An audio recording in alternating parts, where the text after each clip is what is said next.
In this video, I will teach you a one single smart number formatting formula you can apply on your entire dashboard without creating any other complex formula.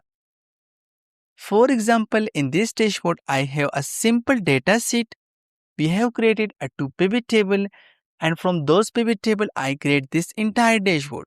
If I select a specific month, let's say June, you can see the number formatting automatically show me in K. But if I select, let's say, multiple months, you can see some of the number in million while some of the number in K.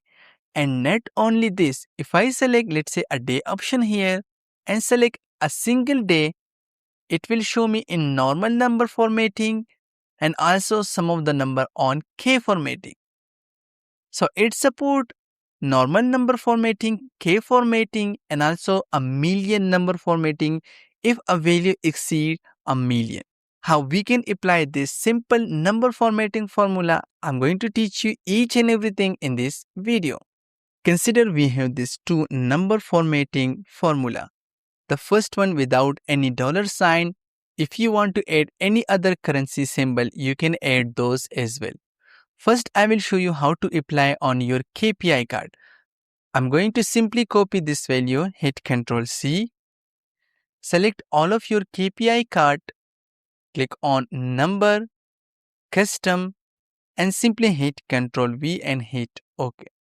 Now how to apply on your chart? In this case, I have a pivot table. So this is my pivot table. What I need to do, simply select all of my pivot table values, select the number formatting, custom, and hit Ctrl V, hit OK. Now if I go to my dashboard, my chart automatically displays the value on those number formatting. If I select a specific single day, each and everything is totally dynamic. I hope you enjoyed this video and learned something useful. I will share this number formatting formula on the description of the video. Thank you so much.